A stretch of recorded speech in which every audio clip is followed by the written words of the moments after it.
Bajé del avión en el aeropuerto de Ciudad de México, con las rodillas entumecidas tras 9 horas de vuelo y mis manos aún aferradas a una cajita de terciopelo que guardaba el collar de mi madre. No había viajado al extranjero en años, no desde que Javier se fue, pero Emiliano insistió. «No sería lo mismo sin ti, mamá», me dijo. «Sigues siendo familia, sigues». Esa palabra se quedó dando vueltas en mi cabeza durante todo el trayecto. No me habían invitado oficialmente al cumpleaños de Araceli en la Ciudad de México, ni un correo formal, ni un itinerario. Solo una vaga promesa de mi hijo de que era bienvenida. Para él, tal vez eso bastaba. Para mí no. En el taxi, rumbo al hotel, le escribí a Araceli querida. «Acabo de llegar. ¿A qué hora es la cena esta noche?» Mantuve el mensaje alegre, cálido, como se espera que suene una madre. No hubo respuesta. Me registré en un hotel con vista al río Pánuco, deshice la maleta con calma y coloqué el collar plata fina con una piedra de turquesa en el centro sobre el escritorio.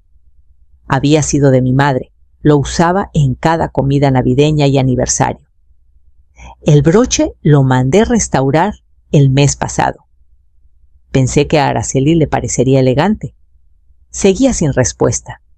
Deslicé el dedo por la pantalla del celular. Araceli había subido una historia 2 horas antes, una foto de un café con leche en una cafetería no muy lejos de donde estaba. La leyenda decía: «Últimos detalles para la noche. Ya quiero que sea hora. Detalles». Para una cena de la que no me habían dado ni la dirección. Me quité los zapatos y me senté al borde de la cama. El aire acondicionado zumbaba bajito. Miré mi celular esperando que las 3 rayitas de escribiendo aparecieran, pero nada.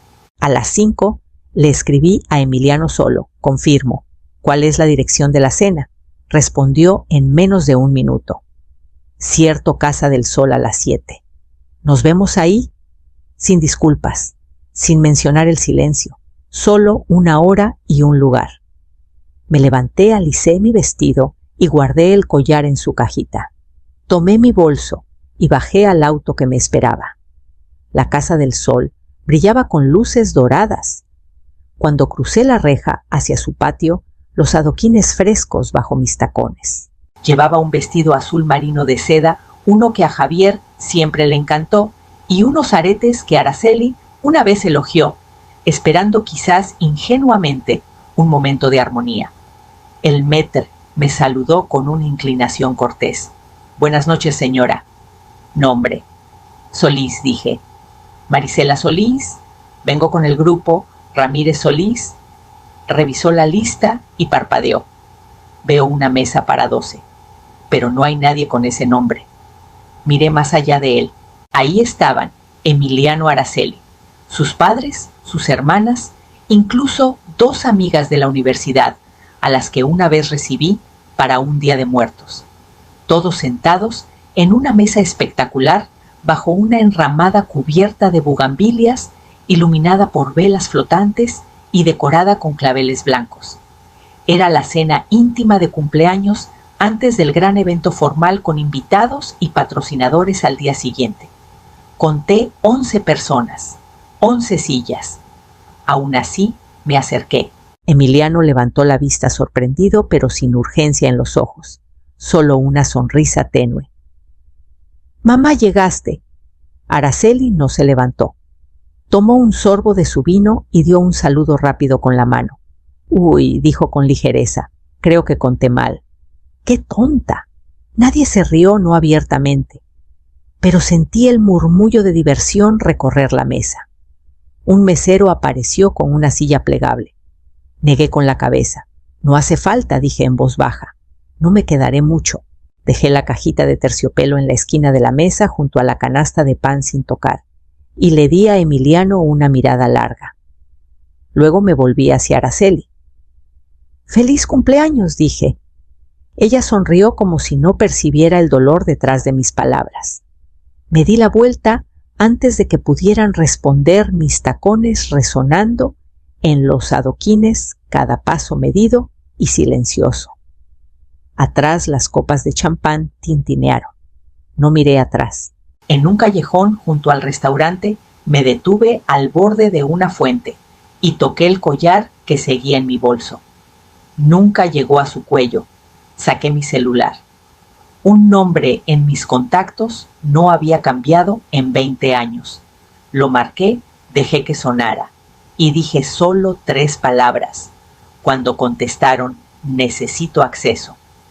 De vuelta en mi habitación, desabroché el collar y me quité el vestido de seda, doblándolo con cuidado antes de colocarlo en una silla. La habitación estaba demasiado silenciosa. No encendí la televisión.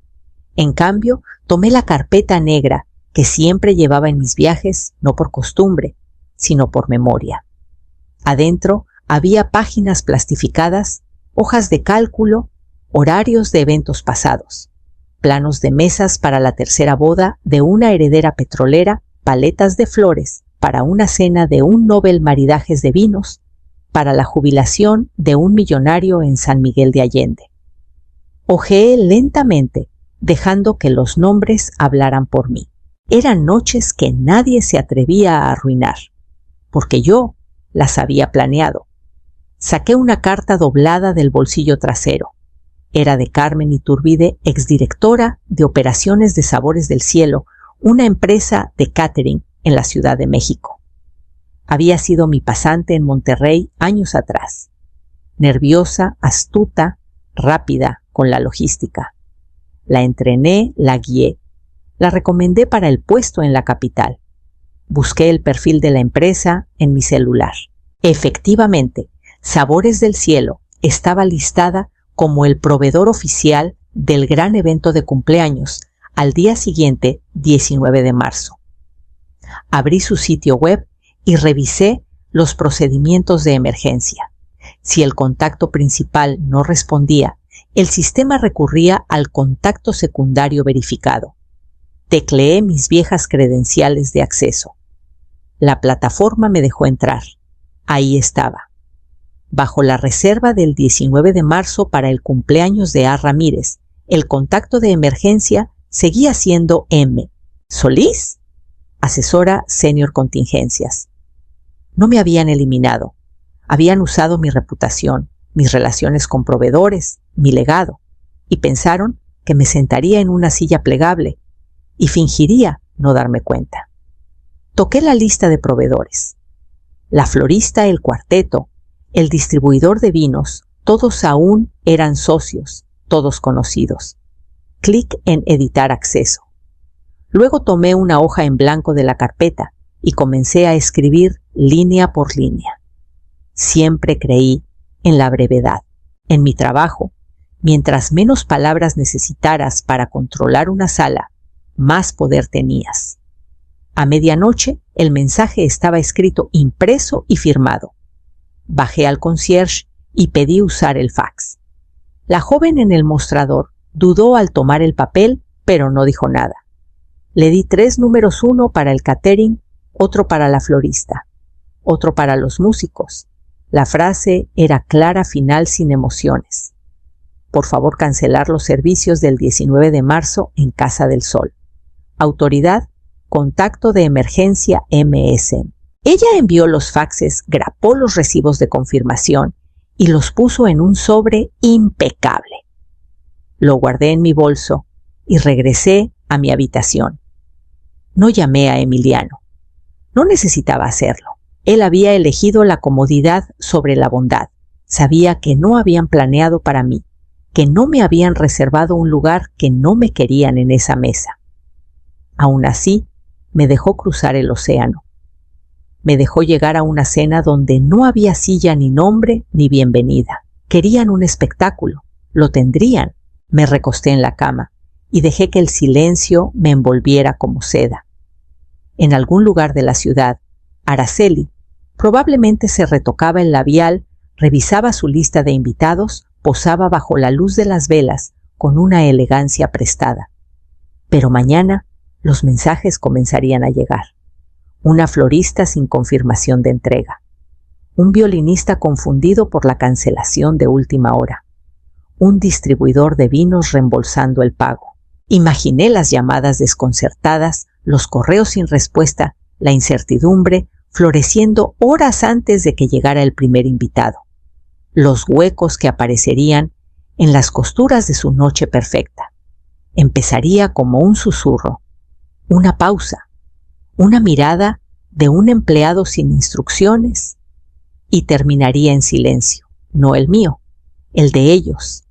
La noche siguiente, el patio de Casa del Sol resplandecía con velas y manteles, listo para el gran cumpleaños de Araceli.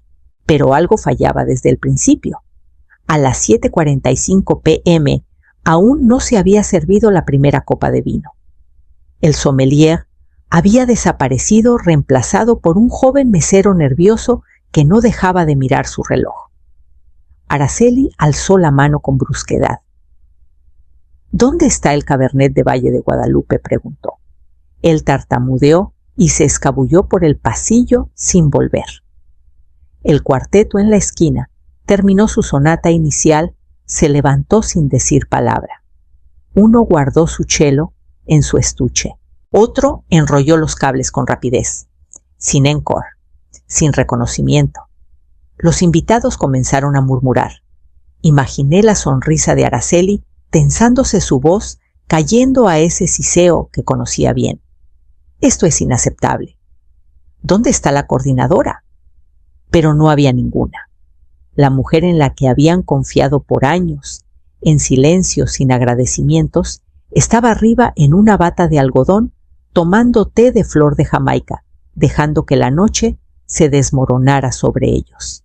En la cocina de Casa del Sol, el chef leyó mi nota otra vez. La cancelación le llegó horas antes y solo por lealtad a la memoria de Carmen había esperado. Pero sin confirmación de pago, sin autorización de la gerencia y con una creciente inquietud, tomó la decisión final. El pastel, un bizcocho de 3 pisos con avellanas y azúcar glass, fue guardado en la cámara fría.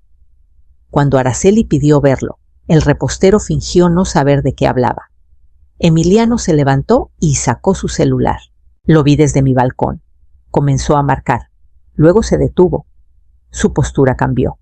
Sus hombros cayeron. Incluso desde esa distancia, supe el momento exacto en que lo entendió. Los detalles, el tiempo, el personal que desaparecía no era casualidad, era precisión. Su rostro palideció mientras se giraba lentamente hacia la mesa, los labios apretados.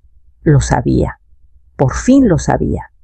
El tintineo de los tenedores contra platos vacíos dio paso a murmullos y movimientos inquietos. Los invitados miraban sus relojes, intercambiaban miradas, entre curiosidad e irritación.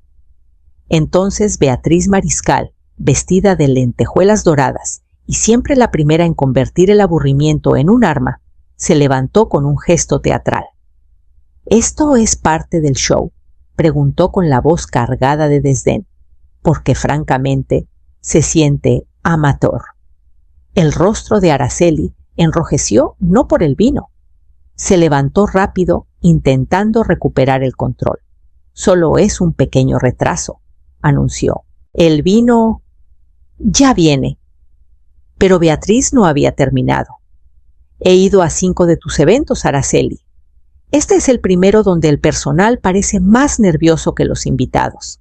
Se sentó con un suspiro pesado, lo bastante fuerte para que todos lo notaran.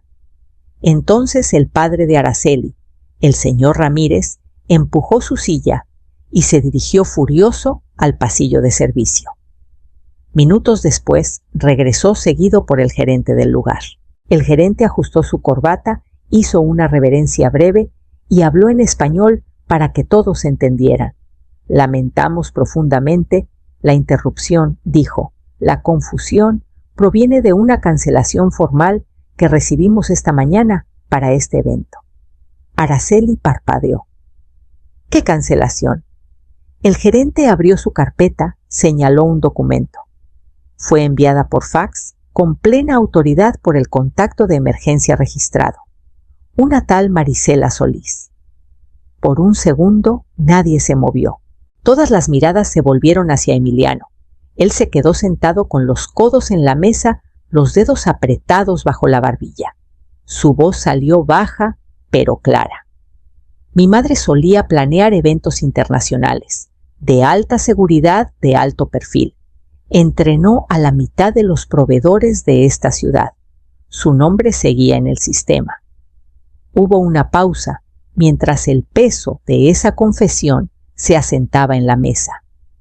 Tenía el derecho, dijo al fin, alzando la mirada hacia Araceli. No la saqué del sistema, porque no pensé que fuera necesario. Y con eso los aplausos en la cabeza de Araceli se apagaron. No siempre fueron crueles, solo descuidados conmigo.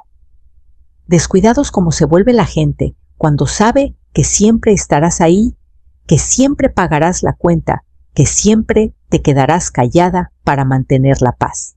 Recuerdo la primera vez que Araceli me llamó tradicional con esa sonrisita tensa. Fue en su fiesta de compromiso. Ofrecí organizar algo sencillo. Amigos cercanos, un almuerzo en el jardín con música. Pero dijo, gracias, pero tu estilo es más de mamá. Alargó la palabra, como si significara corriente.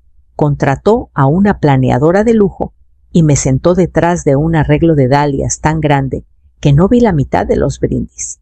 Luego vinieron los años de distancia cortés. Llamaba cuando necesitaban remodelar la casa, un préstamo para un coche, la colegiatura, para el curso de diseño de su hermana. Cada vez su voz era puro encanto hasta que la transferencia se hacía. Luego silencio, ni una nota de agradecimiento, ni una visita. Emiliano no era mejor. Cuando Javier murió, aparté una parte de mi fondo de retiro para algo significativo. Tal vez viajar. Un invernadero.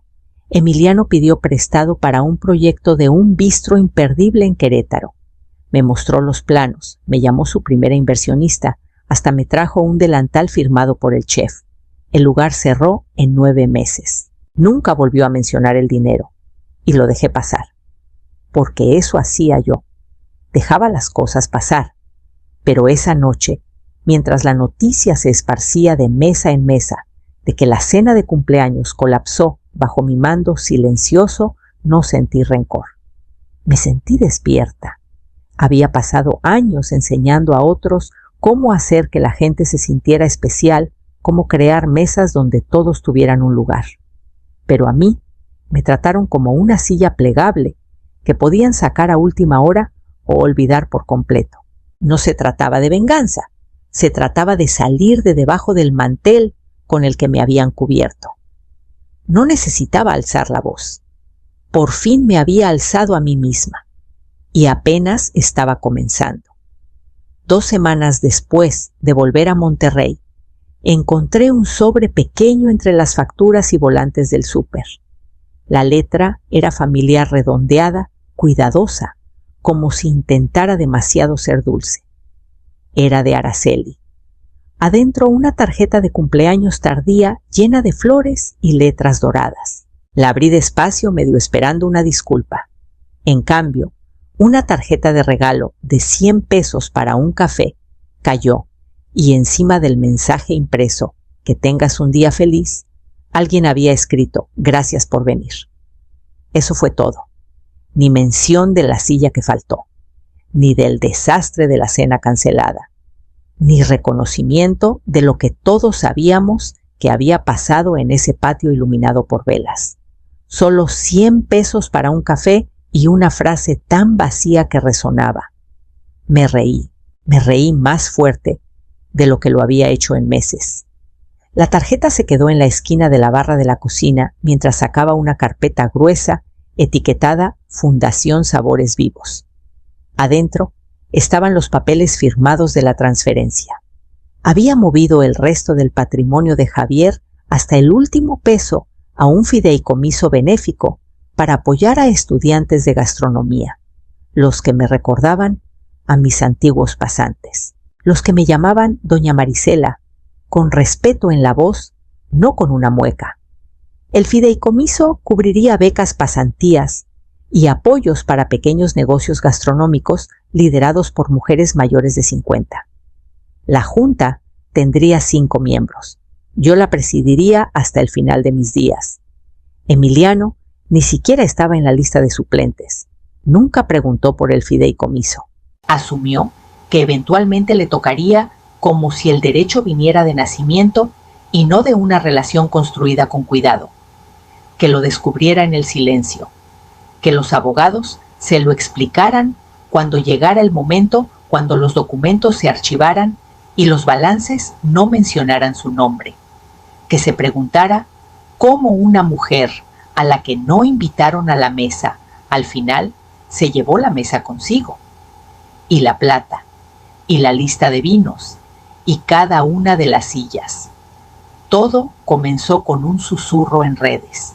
Una publicación de una de las invitadas de Araceli, una columnista de moda que estuvo compartiendo el viaje a la Ciudad de México en tiempo real. El cumpleaños más desastroso en la historia de la CDMX. El personal desapareció, sin vino, sin pastel, sin anfitriona, sin clase. En 24 horas, la publicación tenía más de 40,000 likes. Los comentarios llegaron de críticos gastronómicos, excompañeros, incluso algunos antiguos colaboradores míos. Algunos lo llamaron karma, otros sabotaje.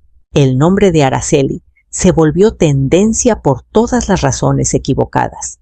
Su blog, antes un altar a la elegancia sin esfuerzo, perdió 3 patrocinadores en una semana. Publicó un mensaje críptico sobre interrupciones inesperadas y se quedó en silencio. Pensé que ahí terminaría todo. Entonces, una tarde lluviosa, alguien tocó a mi puerta. Emiliano. Se veía más viejo, no cansado, avergonzado. Estaba ahí con una chamarra delgada sin paraguas, el cabello húmedo pegado a la frente. Mamá dijo, ¿puedo pasar? No respondí. Solo me hice a un lado y lo dejé gotear en el piso de madera. Se sentó en la mesa, donde alguna vez le ayudé a memorizar fichas, donde firmó sus primeros papeles de préstamo. Ahora miraba el vapor, que subía de la taza que le di como si no estuviera seguro de merecer tocarla. Sé lo que hiciste, dijo. El fideicomiso, la cena, todo. No dije nada. ¿Por qué nos hiciste esto? No alcé la voz. Solo tomé mi agenda gastada y llena de marcadores, con años de nombres y notas. La abrí en la semana actual y señalé la parte inferior de la página.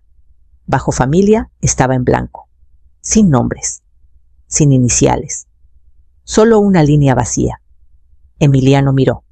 Sus labios se abrieron como si fuera por hablar, pero cerré la agenda antes de que encontrara las palabras. Luego pasé la página. La siguiente ya estaba llena, 5 columnas codificadas por colores. Fundación, entrevistas finales. Distribución de apoyos. Confirmada. Gala de apertura. Confirmada.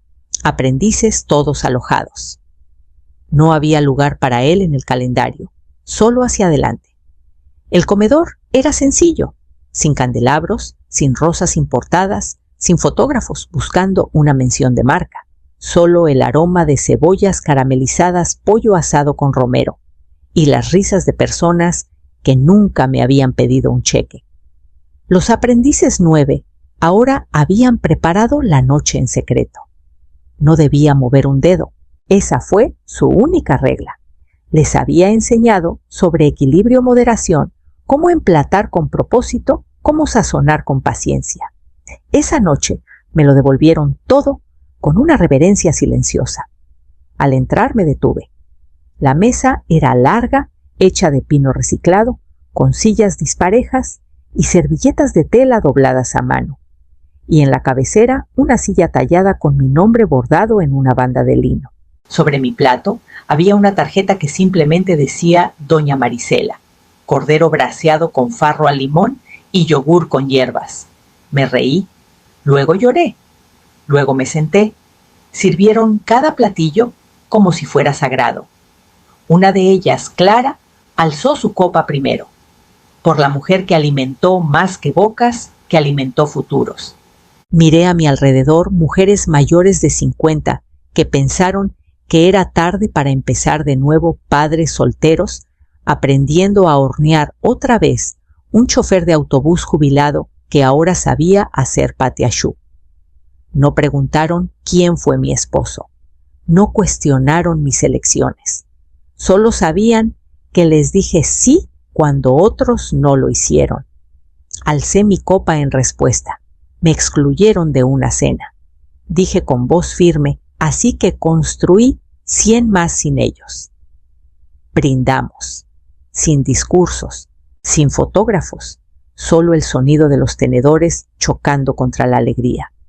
Más tarde, cuando los platos estaban lavados y la última luz se apagó, me quedé un momento sola al borde de la mesa vacía. Era el mismo silencio que alguna vez temí, pero ahora se sentía ganado, pleno, porque aprendí algo que ninguna silla plegable podría enseñarme. La única silla que importa es la que tú misma te das.